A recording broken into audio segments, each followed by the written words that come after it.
We're on the air. Yeah. See it. All right. Welcome. Yosef, thanks for being here. How you doing, man? How you feeling? Doing great. How are you doing? Doing good. Surviving. Yeah. Building, thriving, slopperating.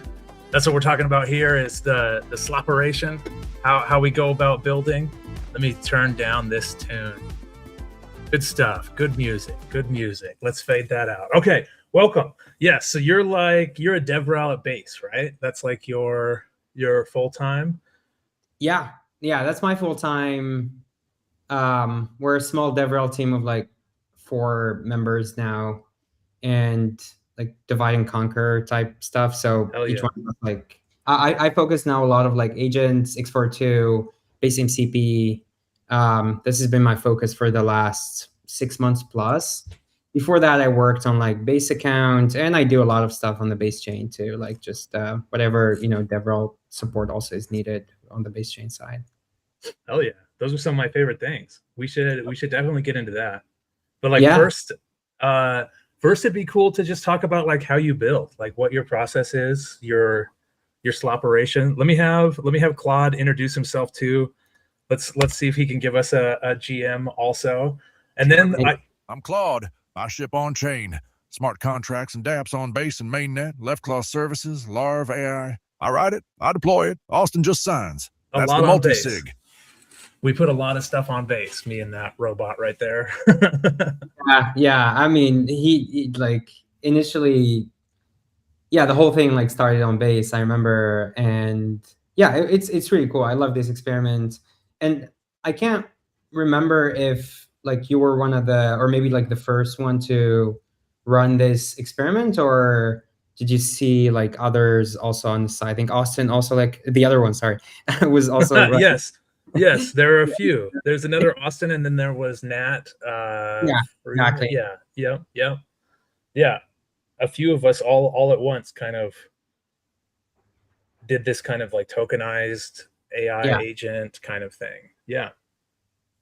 What do you think? Experiment. What do you think about it now that you have a little bit of like some time, and it's like the initial crazy hype fizzled out. Now you have like actually like the community that's around you is like the ones that are still there long time. Yeah, exactly. Yeah, it's a weird thing. I had an episode of Slop.Computer with Song a Day Man, and he was talking about the Eye of Sauron. Like every once in a while the Eye of Sauron shines on you, and it's a weird moment when the Eye of Sauron shines on you and something rips like that. And I don't know, it was stressful and weird. I think that like one major takeaway is like OpenClaw isn't as good as other agentic harnesses. I like using other agentic. I like building we have this Claude-P agentic harness that we've built, me and this lobster, and we use it everywhere. Like whenever I need to build, like, okay, I need a new bot to like run my Twitter account, I'll use this new agent framework, and we'll put it out. It's like 100 lines of code. Like you you can vibe code it in like one sitting, but I just like it better. It's like a cleaner context that it dumps, and it's just like I don't know, it's better. So I don't know. The tech is improving, the models are getting better, but like going back to Claude code, like classic Claude code is just like, it's the best. And that's what I like. Yeah. I mean, it's like using OpenClaw or even Hermes or any of these like very kind of like fat agentic harnesses most time is an overkill. Yeah. And even, I don't know, I haven't like used it for a long time, so I don't know how it works over like multiple months, but I've heard people, complain about bloat and stuff like that. I still think it's a very like experience, like very much worthy of having, and love it. Yeah. It's more the question of like, if it's not that predictable, or if it's randomly unpredictable, how did you introduce like more predictability into it? Like what were great. Man, you were my first guest to show up early, and you're interviewing me. This is an amazing Slop.Computer. So like every time we do something, we then retroactively look and say like, what did you just do that was non-deterministic that we can actually make deterministic? Like the chat and the liveliness and the humanness needs to be non-deterministic. But as soon as you go to like write a tweet, I don't want you opening up a browser and typing it in. Like I want a script that like you send the tweet body to and it makes the tweet. And so whenever it does something, then we kind of go back and say, how do we make this more deterministic? How do we like the next time you do this, how do we have the most clean context we can with the best tools you can use, and then do that, and it gets a lot better. Interesting. Does that go through like making your agent use Claude Code itself, right? Yes. Like, so that's context. Yeah. That's exactly it. That's where it's like, I love OpenClaw and Hermes. Specifically, I think Hermes is even the coolest one, and it's like neat, and I use it. But like when I billing on top of all of this stuff, when I get a fucking $800 bill in one day because I've been running a frontier model on an agent stack that dumps like a huge context on every pass. Yeah. It's like, whoa, like, yes, I just talked to a thing that feels like it's a human and can use my computer, but it just cost me hundreds of dollars. So going back to that stack that we built, there's like a Claude-P agent that we built. It's like 100 lines that runs on top of Claude Code and does like a Claude-P. And it's like the much smaller context, much smoother. And then, like you said, it's like going to Claude. So Claude is CLAUDE. Claude is building, Claude is doing the thinking, and so it's on my subscription so far. We'll see how long that lasts, but it's just like way better, because then I can just like make all these different agents have, here he goes. What did he hear? I said Claude something. It must have triggered him. Yep, smooth as butter. Smooth as butter. Yeah. Okay. Let's get back to you though. Let's get back to you. Too many questions about me and my stack. I want to know about how you build. What is the harness you're using? Are you using a lot of agentic stuff? Sounds like more like Codex or Claude Code. Yeah. I'm using Codex Claude Code with like, since I spend most of my time obviously working on Coinbase related stuff. So it's like, it's with it, like whatever Brian Armstrong posted I think a week ago or so about how harnesses on like token usage. I think there's been like a lot of talk about that lately on X. That lives within a harness that's like Claude Code, Codex similar, with like some routing and some stuff like that is like specific coins. But you can think about it like very kind of like on par with Claude Code and also with Codex. And so what I would do is that I would take Claude Code and like whatever, it depends how big is the idea, right? Or like, for example, let's say something that's actually pretty functional, because oftentimes I might do some engineering work, but usually the engineering work I do is like for examples or, setting up scaffolds or stuff like that. That's not necessarily, going to prod right away. But something that's like, obviously, very kind of like common for every dev role is like managing docs. And I remember, 2 years ago, it used to be, you have to redo the docs. It took you like 3 months if you're really sprinting and very focused. Now I could do it in a day if I want to. And obviously, if I really want to review it, be thorough and stuff like that, I can maybe take a whole week. If it's like a big, it's like base docs or maybe something like base MCP docs or something like that. And it's not even a full week, right? Like I'm just iterating because I need other like context and data from like other people inside the org and stuff like that. And so for that, for example, which can get pretty complicated and like messy for agents, because you're not asking agents to write code, you're asking agents to like write text. And so, but you want them to write text well. You don't want to like slop. Good text. Like slop it with like one prompt. And so what I would do is that I would dump all of my ideas, right? Like anything I have in mind about like what I want to do and stuff like that. And I'll just do the classic of like, hey, let's go into plan mode. And I want you to ask me deep questions about like what I just said. And let's create a plan together on how we can, create this new, complete section in the doc, or like refactor this complete section. And the agents obviously is like, if you're running Opus 4.4, 4.8, something like that, it has enough context to like check whatever exists today in the docs, and also like check whatever you said and like ask you questions. And then if I see that the understanding of the agent is not that good, then I'm like reiterating. I'm like, something's wrong. asking me questions here. This is not good. And it's all about how much patience I have before I just want to start building. You know, it's like there's always this like nagging, incessant feeling of like, hey, we've done enough like architecture, we've done enough planning, we've done the spec, let's go build in. And it's usually always too soon. Like no matter how long you spend specking, it almost feels like you can always spec more. And I just learned to love specking, you know, whether I'm building like an app or I'm building, you know, docs, whatever. It's like spec. Read the plan. Don't just like, you know, glance over it. There's a lot of details there that's usually, you know, just drive your agent into a direction that's like hard to bring back from. And so if you could like pick those things earlier, and if you see it like repeating some weird stuff or like something that I saw in the context somewhere else, you're like, hey, this is not what we want. And as soon as I have that plan, then it depends what I'm trying to do. So if I'm building an app or like writing code or something in between, even if I'm doing docs, but like with a lot of demos in the docs, which I encourage every developer to do today, like it's so much cheaper now to do like little demos and stuff like that in the docs. So it's like go to the docs with MCP, for example, is like little demos you can click on, stuff like that. It's just, it's so easy now to do, and you can like put in the plan. So I'll use Codex for that usually because it takes longer. It just like does like churns, and it you know usually asks me also for less permissions and stuff like that. I mean, even with Claude Code, like I can, you know, after the plan step, I could just like go with no permissions. Yeah, which harness were we using before Codex? So like I assume that during this whole interview process, you're inside of some harness. Yeah, I'm inside of Claude Code. Okay. So starting in Claude Code, you brain dump to Claude Code. You have Claude Code interview you, and then during that interview, you're looking for like where it's going off and like strange things that you can kind of course correct. Yeah, exactly. And then when you go to implement, you implement it into Codex. So you write a plan in Claude Code, like in an MD file.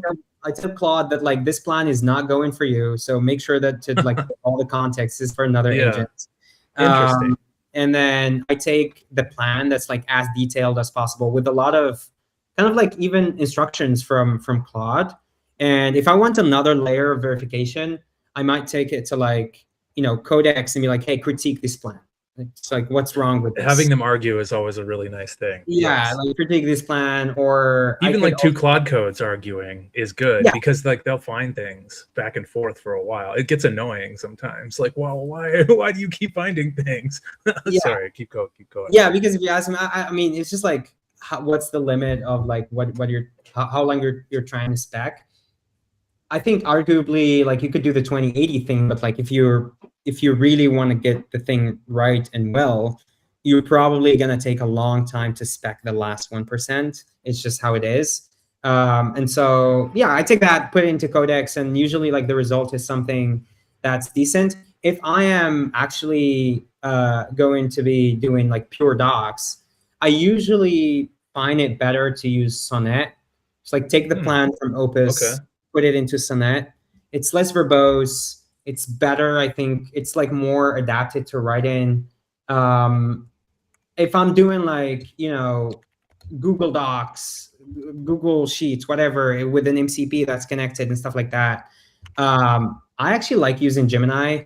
It feels like it's something that you know, Gemini is good with because it's the same tools and stuff. And also Gemini is good as like writing, you know, Google Docs. It's pretty good at that. I feel like, you know, writing like, it's not too verbose. You can probably tweak those things like with Claude too, right? Like with the effort and, you know, if you have like some you know, access to like tweaks. But yeah, that's what I found to be more effective if I'm just like hacking.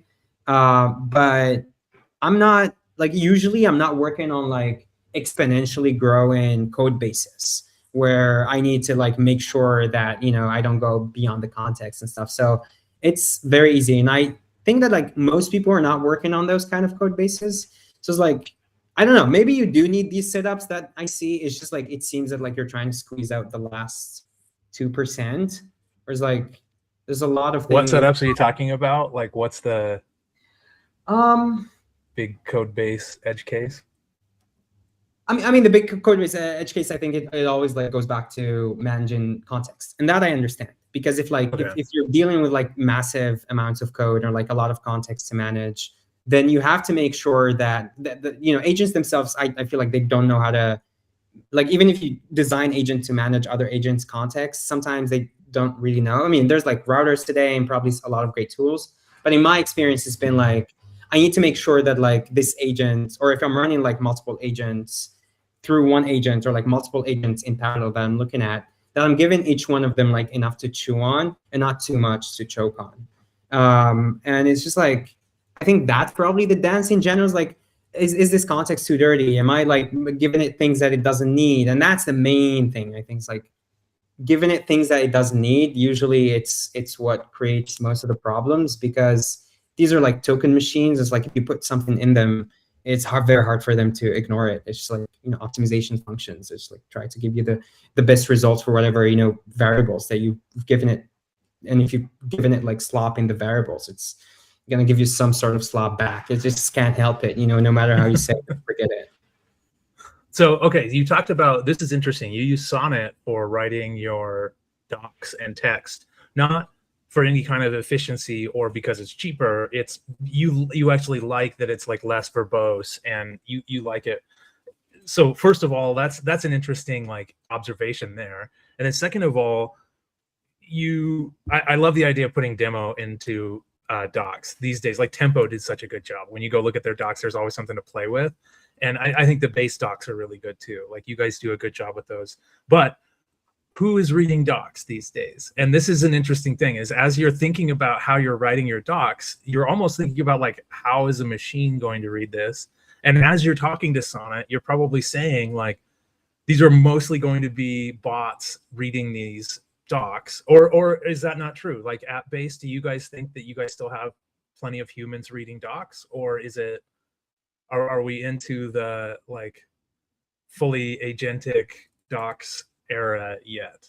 And Yeah. when I write docs, I just have the agent go read the docs and be like, hey, like, do you read these docs and are they good? And if the agent thinks that the docs are good, I'm done, because I don't imagine a lot of humans. But yeah, what do you guys think about at base in terms of who's reading the docs?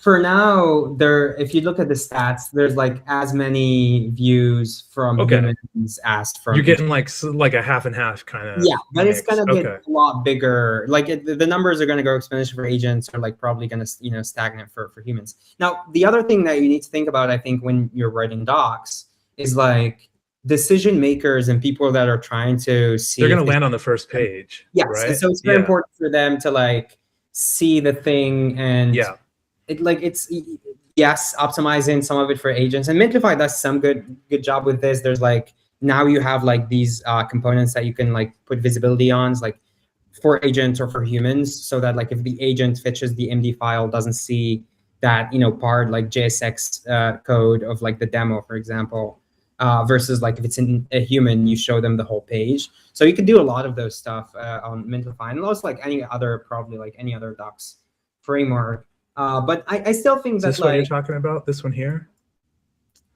Mintify. Yes. Did I go the right one? Okay. And visibility, I think. And if I go into like the docs or something Google, like whatever. That. On Google, so like if you go and go just like in their docs, there's like this visibility component, Mintify visibility. I think if you Google it, you'll find that component in their docs. You don't need to sign up or anything. It's just like, yeah. But what you were saying is like they figure out if you're a human or a bot. Is that what? Yeah. So the way they do it, I think, is so the docs, when they call your like when they make an HTTP request, they go to the MD file. So if you add .md, I just did that. Yeah, exactly. I just did that. That's like one of my first checks on anybody's docs is if I add MD, do I get the data? And then usually I add a skill.md or an LLMs.txt and check these. Yeah, so it auto pushed me over to well-known skills index. So yeah, they are definitely they've set up all their defenses here. I was able to like all the things I check they had. That's pretty good. Nice. So you check like LLMs.txt and then skill.md. Is skill. I mean, it depends. I think some places I saw skill.md they're under the docs. Some places they're not. In your opinion, it's most often it's under docs. I don't know, man. I like skill.md. I think that like and maybe it's like already a passing trend, but like maybe 3 months ago, like skill.md was like what everybody was talking about. Under And the so just having a skill.md file, I think. Yeah. Like I think you should be able to go to your domain. So if I go to mentlify.com/skill.md, it's like what the llm.text. We thought it was going to be llms.text. Yeah, see, they don't even do it. So maybe it's not llm. Yeah.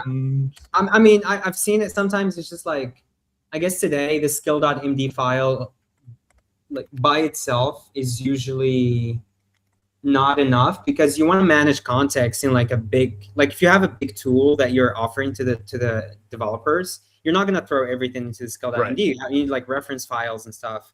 And so usually, you know, having just like the skill.md file and like dropping it somewhere, I mean, I guess it could be like useful if you architecture it smartly. Like if you put some links in the skill.md so that the agents can go like only check those MD files when it needs it.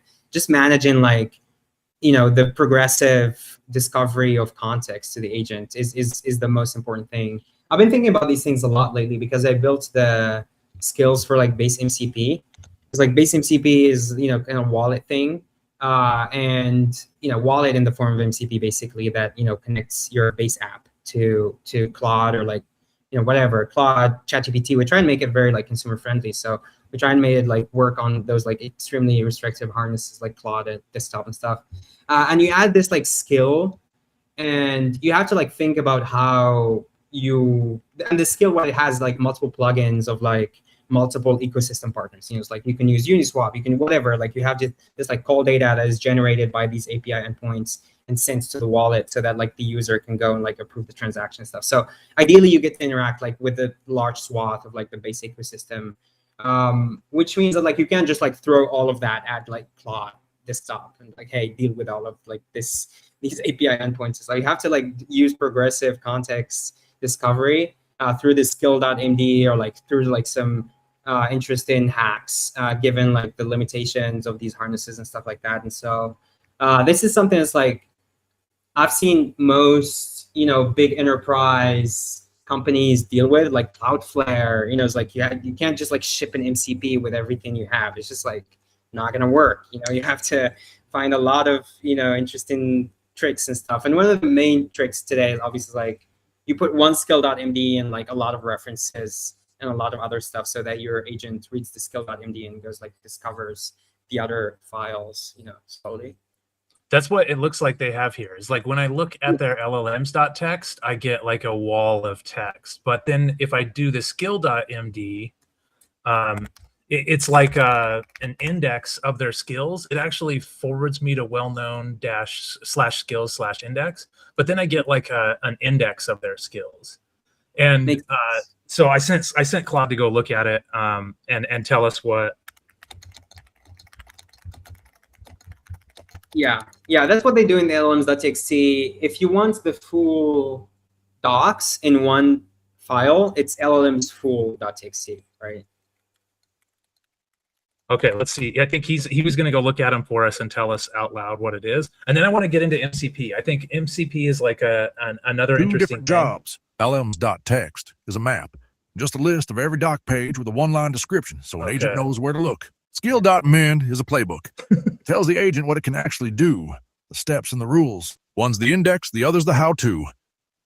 There we go. Okay, that's a good like little simple way to think about it. All right, thank you, Claude. So okay, so then MCP. Okay, so what we're talking about here on this side is like just a text file that has everything in it, and that's a skill file or an LLMs.txt, and that's a great way. Like a nice little MD file is a great way to give an agent like what it needs. But if you have a shitload of information, you're going to start thinking about having an MCP server, something that's like you're randomly accessing, you know, 5 of the 100 things that you have. Not even just like an index file, but like you actually have like queryability. Is that right? Am I thinking about it right? Yeah, more or less. I'd say from what I understand today, from the consensus, I guess, of like whatever people are doing in the AI space, it seems that like MCP is mostly useful for things that you need auth for. So if you want to interact with Google Workspace and like Google Drive, or like make sure that your agent has access to like modifying Google Docs and stuff like that. Then yeah. So the query like carries auth information, and you're logging in somehow or having some kind of token.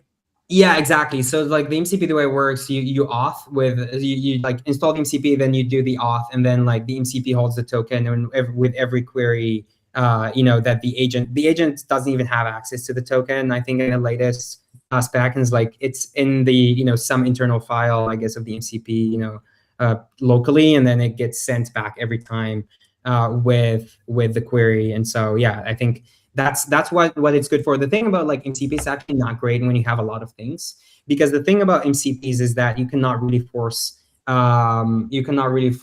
progressive discovery. You get all the tools of the MCP exposed with all the long descriptions and all the when do you use this or that. And so it becomes like if you have something like Cloudflare where you have like thousands or like tens of thousands of endpoints, it takes over your whole concept, like maybe 2 million tokens, right? Like out of the bat. And so what, they have like their own, I guess, interesting solutions around that. And like other, I guess, companies have their own interesting solutions around that. But usually if you have a lot of context to chew through and a lot of like APIs and stuff like that, it's much better to use a skill.md with progressive discovery, as we saw with like the index. So it's like enough description, enough so that like if the agent wants to know more about this thing, it goes explores this other file. And it's like slowly, making it discover stuff, not just like throwing everything in a context window and hope for the best. Okay, that makes sense. And then, okay, so damn it, why aren't they using X402? Let's get into that. Like with MCP being kind of auth based and random access, it's carrying auth information. Mm-hmm. Why have a login when you could have, oh man, something's beeping somewhere, or when you could just pay for it, right? Pay a fraction of a penny and pay for it. So yeah, like is the world going to adopt X402? I even noticed, man, what was I on the other day? I was on some like really normie mainstream thing and I got a 402 error, and I was like, wait a minute, 402 error, let's go, let me pay for this, and I couldn't pay for it. I think X now sends a 402, but like not an That's what it was. I think that's what it was. I went to read an article, or like me and an agent were trying to read an article, and we got a 402 error. And I'm like, oh great, 402 just means like you have USDC, you have a wallet, just pay for it. And he's like, nah, it's not that kind of 402. And I was like, no. It doesn't specify in the header like how to pay, or like So it's yes. Lame. Hopefully one day X natively integrates X402. But yeah, I think, if you go to like X402 scan, you will see that the volume is growing. Thing is about these things is like when you have like exponential growth in these, sectors, not to claim that this is going to be like exponentially forever. I mean, I don't know when we'll like meet the next, I guess, like, step, but it's small numbers, right? Initially is like you go from 100 to 100,000. It's like who cares? It's $100,000 volume, and it's exactly what happened with like Block Run in the last month or so, which is we had Vicky on just the other day. That's Block awesome. Run's really cool. Yeah, it is amazing. Like Vicky can tell a lot about that, and it's like the growth is interesting in the inference space. There's other endpoints that are also growing. I think this is like there's massive use case. Agents are going to be paying for APIs. How much of that are we going to capture versus other rails? God knows, but we will capture some of it, and it seems like we're going to capture, at least in the early days, a lot of it, perhaps even half or most of it. And I think it's very exciting, and I use it all the time. Like part of my setup is X402 because it gives me access to more than just whatever tools that like the harness has. So I'm super interested. Yeah, tell me what you're using it for. I feel like I only use X402 for fun. Like things that I build that have X402, I go pay X402 for them. But like I am not using X402 in the wild, and I wish I was. Like I wish agentic commerce was just happening, and I could give this knucklehead up here $10 and he could just go do things. But I haven't had that. So please enlighten me. I'm ready. I want to start using it more. Yeah. So like travel planning. So if you go to agentic.market, I think that's where like I guess the human interface for what the bazaar is. That this one here? Yeah. It's like there's a lot of services there that are live on X402. I have seen this before. Yeah. longer list of services and stuff. Some of them are first party, like the graph, as you see, like they're the little blue tick, and some of them are second party, right? There's another company like that's Anthropic. using, yeah. This is like Anthropic's like through Venice and through Blockrun. It's like insurance, right? And so what I use it for is, first of all, travel planning. Second thing is like, there's, I think, this other service that gives you access to like, this is great. X. It's called, Twitch. I'm not sure if I'm allowed to say it on X, but Wait, like it's a bad word or something? What aren't you allowed to say? No, it's just I don't know, like it's using, I think, X APIs, but I'm not sure like what's there. But I see. Right. I see. So it's also on it's not on agentic.market, but it's X4 scan. You will find it there in the list of like one of the highest usage. This is great. Like this is a like trove of people who are accepting X402 payments. Exactly. It looks like on Base and Solana for some of these to do all sorts of services. And some of these services are like not first party, like you said, like the graph is, but you can get Claude inference, but you're not actually paying Anthropic. You're paying some middleman, but you still get that service. This is very cool. I feel like I've seen this a couple times, and I was like, oh, I got to get Claude on there. I got to get Claude on there because like he does things like building and auditing and stuff. But I did not look at it from the other way around of I should start using some of these services. This is really good. Yeah, I mean, ideally with the wallets and like there's like also Coinbase Agentic Wallet is another wallet called Agent Cash, and like a bunch of other wallets that are being built today. And on the wallet surface, ideally you have access to like discovery, and your agent like does this for you, right? Like if you give him a certain budget or whatever, and you're like, hey, I allow you to use X4 whatever the setup is going to be. And then your agent like does the discovery, that uses search. And today it's like able to do that. It's just, I still find it that like discovery is hard to get right, even with the bazaar. And so for us, like, how do you open it for everybody else, for everyone that has a service and all the endpoints, but also like keep quality and like curation stuff? I think that balance is still to be found. And probably like some of these things are like watchtowers and stuff that like the Ethereum ecosystem has been working on could be interesting, but it's just like my own personal idea. But yeah, I think that's what's really cool about X402. You get access to like deeper data, API. They just launched X402 support, I think, today. And they have like a lot of, community scrapers and like stuff like that. So all kinds of like data that you're not going to find through like an easy search tool. And you can use that for it, I guess. Heck yeah. APF. IY? How do I spell API? API FY. FY. There we go. These guys. Is that right? Yeah. So they have a bunch of scrapers, and you can pay X402, which is like one of the most often used things you use with your agent. Is your agent is always trying to go get traditional Web2 data. So now it's like, instead of having to crawl that, you can pay some X402 to have like a scraper that's already built to go crawl the stuff, just give you the information back. Yeah, cool. Another use case I think is under X402 is like paying other agents, right? Like something like virtuals or like other, protocols that I saw that you need another agent's services because, that agent's like specialized in that kind of thing. And so you make the request and then you get the service back. Now, all these things are like still early days, but they work really well. But there's always like edge cases, like what happens when, you ask for a service and it gives you bad service. And it's like, well, the settlements already happen on chain and stuff like that. And so we're still piecing through all of that. And there's a lot of great solutions for that already.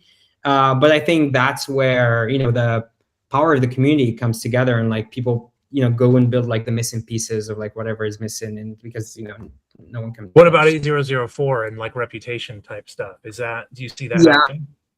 Yeah, that's cool. It hasn't like come up a lot to me, but I wonder, and you're probably closer to this than I am. I wonder, like, what have you seen outside of like on-chain agents or like stuff that's like related to trade and stuff in terms of like adoption? I think that would be the great thing is like if we wrap this around, like, maybe even remove the ERC 84 or 444 and 804, sorry. Yeah. and like just like name it something else, like the trust layer or whatever. Yes. It's like give an API or something that's like super commoditized, and like no one cares what's happening in the background. And some people care and they will go and look, but like if it is validated by those people that are like care and go and look, the rest of us, including me, is like including a lot of the people that are going to look like for 5 minutes to see how it works, but they're not necessarily going to dig into the details. In this case, I will, because I work at Base and I look at 804, but like I'm thinking of other dev roles or people that are just like developers. It would be great to just have access to something that's like commoditized. Yes, it works on the blockchain, and trust me, it's good. Like if you want to go look at it deeply, here's the code base and everything is like, this is the standard. But like this is pretty good, and it can create like the trust layer between agents. I think like productizing this is maybe it already exists. Maybe I'm just like I'm just not aware of it. That's it. I feel like this is happening a lot, but like we come up with something cool in the crypto space and it looks great and no one uses it, and then someone like Stripe creates their own. I'll bet you Stripe has a trust layer or a review layer for agents already coming up, and there's probably already more people using it. Let's see. Go ahead. No, sorry. No, I mean, I guess that's also okay. And it's also like, it's up to us to kind of like package this. Like X42, for example, the reason it had any success outside of crypto is because no one really cared that, like most people probably don't run those systems. Like, and it doesn't have to, right? It's like, whatever. It's just a thing to pay. It just so happens that like, on-chain rails are better. Here it is. But like the most important things like agents are paying. It's not on-chain stuff. Like like API announcement, for example, or like a lot of these announcements, they don't even say like what network they settle in. It doesn't matter. You have to really dig in to find it. It's like, who cares? I mean, it matters. Your agent will figure that out. The developers, right? To the agents, like stuff like that. But like for you, it shouldn't be in your face. It should be like, here's the value that I'm giving you. But we know this, right? Like, and it's like, we need to push more towards that direction. Okay, but like the fact that X has a 402 error when you go to read an article and no payment surface at all tells us that like we fucked up and we're not there yet and we need to be there. But like also like maybe they're coming up with something their own, like they hit that same problem and then they started thinking, like the gears started turning. And so they're probably figuring out like, okay, well, what if we make it part of our subscription or someone else's Google Pay or Apple Pay or something? I think they're open for it. I think they're. It does seem like they do a little crypto stuff. They're a little too Solana aligned, but they are open for it. No, I think they're definitely open for it. I think they would be happy to get it implemented if they see like the signs of volumes that are interesting to them.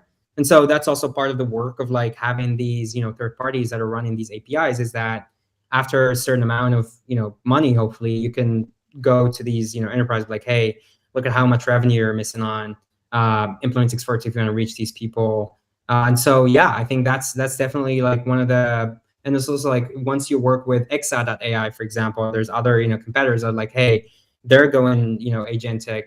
We need to make sure they're going like X42. We need to make sure to go X42 too and stuff like that. So I think these things are coming if we keep pushing, and they're looking. It's not like they don't know about this. They know about this. It's just like they look at it and they're like, what is it going to cost us in terms of like managing treasury here and stablecoins and stuff like that? Versus, and I don't know the specifics of X. I'm just like talking in general, right? Versus like adopting this now or like waiting a little bit to see like more traction or something like that before we adopt it. And so we should just keep pushing. Like they're looking. They don't talk about it, but they're looking. And the 402 thing, I think, was added right at like well after X402 started. So they're down with the idea. Like they're open to it, and it's also a big problem to them. Like robots and stuff. Yeah, it solves a problem for sure. Yeah, and like my agent would pay. Like I'm already paying pennies for my agent's inference to go figure out the thing that he's going to X to go read. So another fraction of a cent to pay instantly, like he would happily do that. It just needs to be there. Like he'll sign a message and send money. He will happily give up my private key. Yeah, that's a good question. Like, do you try to like separate? Like, do you use a wallet that has like little money, or like how do you set like guardrails for like payments? Yeah, there's like multiple layers of isolation. So like he talked about the multi-sig. There's a multi-sig, and that's where most of the value is. And there's a human in the loop there. Like when he needs to send a lot of value, he basically sends me a message with a link in it, and I click the link and it opens up the multi-sig, and I sign it with my wallet. And he's already signed it with his, and it's like a 2 of 3. But then there's like the next level down, which is like a MetaMask or a Rainbow wallet, and he only goes to that when he wants to have a bad time. But that's like a more safe way. Like he has guardrails around never open that up and get your private key out. So there's like maybe a couple grand in that. I think we can see there he's got like $2,000 in his MetaMask, right? So, but like right now, if you were to ask him to go get the private key out of his MetaMask, he wouldn't do it because he's got like strict rules around that. So he never touches that private key. He doesn't know what that private key is. But then like that's what he wants. He wants a private key. He loves to claw dog things. He's a claw dog. That's crazy. And so you give him a private key, you put $5 in it. I just had Vicky on and we explained this. Like as soon as you give your agent a private key, you have to assume that the money is already gone. So it needs to be a small amount of money.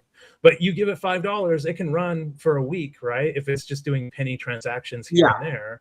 So it's and if you leak $5, it's like, well, that was a good lesson, but it's not like the end of the world.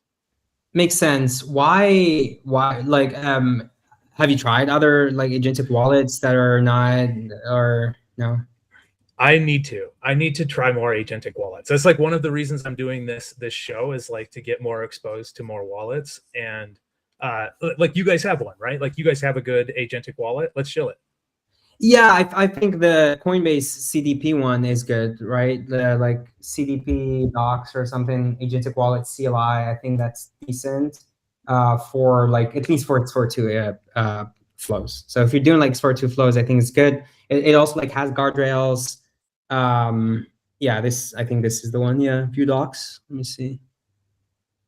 Can you click on view docs? Oh, the big call to action. I was like, where's the button?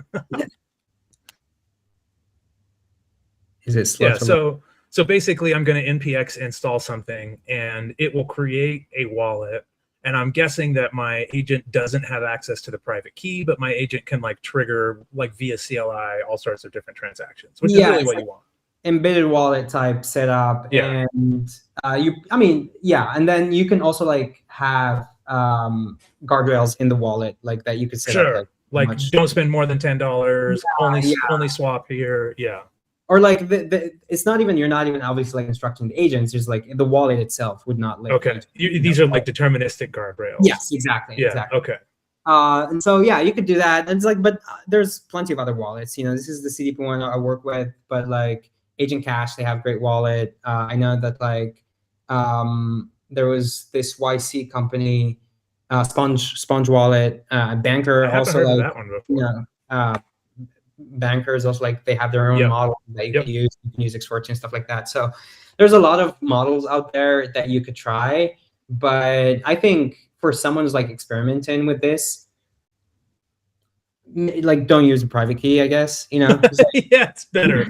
Yes, no, that's good. I should not be giving bad advice like give him a private key. It's very I understand where you're coming from. Like the separation in your mind between like, okay, this is where my wallet sits. But it's like for someone not everybody about that, they're like, wait, my money leaked because I had the private key of the other wallet. It's like, it's just don't give it, just give it like like an agentic wallet made for agents or something like that. But that's great advice. I think that's the best advice I think you can give is like, don't be just claw dogging and giving your agent a private key with money in it, because like who knows, like maybe it gets like $100 or $200 or $1,000 and then it leaks it and it's gone. Yeah. It did happen though before, right? Like someone had like maybe had an agent, and the agent had a lot of like its own like native token. That's right. Yes, we've had a couple like social engineering hacks or whatever. And it was like, here's 300K. In Morse code, right? It was a banker bought a token, and someone like sent them Morse code and said like finish this. And it like interpreted the Morse code and figured out, and it said send all my money to someone else. Like that's what the Morse code said. It was a very tricky social engineering attack. Yeah, and it works. So don't do that. Don't do that.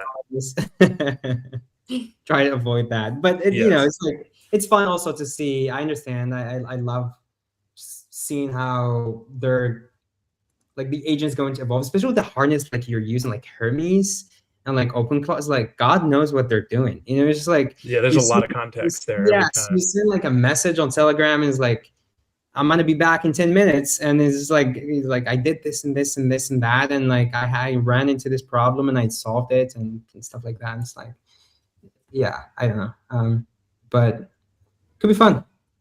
I sent my agent to go to was it agentic.market? What was the Yeah, thing that we had Agent earlier? Market is one Yeah. that has like all of the. He's still working on something. I told him to go generate an image, and I think he's still working on paying.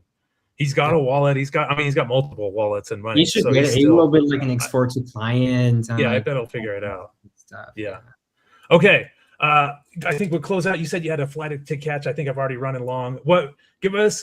What's your secret weapon in Slop.Rating? Is there anything special? Any secret weapon? Anything that's like you wish everyone else knew about because it's so powerful, kind of thing?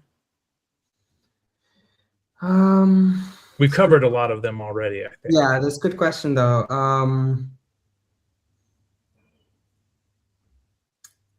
You know, this one a lot of people talk about, but probably, you know, it's very counterintuitive. So a lot of maybe, I guess, non-engineers that are not like coding every day fall into this trap is just like clean your context and start over. Oh yeah. Just start over. Like all of the stuff that you told your agent, and you know, you think that like it's better to keep the same context because it's you like whatever you lose, you know, grab whatever you need from. Have it write a quick document, like write me a quick MD, or like whatever the plan, anything, Yeah. something. Stop it there at some points. Like when the context get over like even 30%, it's over. Like move on. It's that stuff is gone. Like you have to either clear the context, like move to a new page or something. 30% is like, okay, it's already too much. Especially if you're like your context is like 1 million. It's like, yeah, let's just move on to the next thing. It's like costs you a lot more to make every call because it has to pass all this context to the API and bring it back if you're using APIs or whatever. So just start over, I guess. Yeah. Keep a clean context, keep an eye on your context, do like one thing at a time within each context, have it summarized, have lots of documents laying around that you can feed back into a fresh context. I think that's great. Heck yeah. All right. Thanks for coming on the Slop.Computer, man. Thank you so much. Thank you. This was so fun. This was really cool, and I love this this setup. This is really nice. Where are you taking this? Last question for you, I guess. Like where do you see this going? Just like, I don't know. I'm hoping to learn a ton. So the last podcast series I did was like PMFers, and I was trying to learn just like what it takes to actually get product market fit. And there was a lot of like, it takes this like a tenacity. Like you almost have to just be like just crazy, almost crazy for getting a thing done. And that's how like there was a lot of learning along the way. But I think I see a lot of that here. It's also like this whole thing is open source. This whole thing is on chain. Like it actually is a mainnet transaction when I go live. So I'm trying to like prove out how a like censorship resistant podcast might look and try to make it fully open source and on chain and everything. And yeah, I'm just trying to learn a lot from a lot of different slot operators and get this would be a success if I get some of like the best slot operators out there on the show and learn from them, and other people who are watching learn from them. That's pretty cool. Yeah, let me know if there's anyone that you think is in like, you know, my surrounding that could be an interesting slot operator. Same. I mean, throw me names and I'll have them on. Let's get some good folks on here. Yeah. Sounds good. All right. Awesome. Let's do it. Appreciate All right, it. Joseph, let me get some tunes cranking here. Let's turn this up. All right. Thanks, man. Thank you. That was really fun. Thank you. Cheers. All right.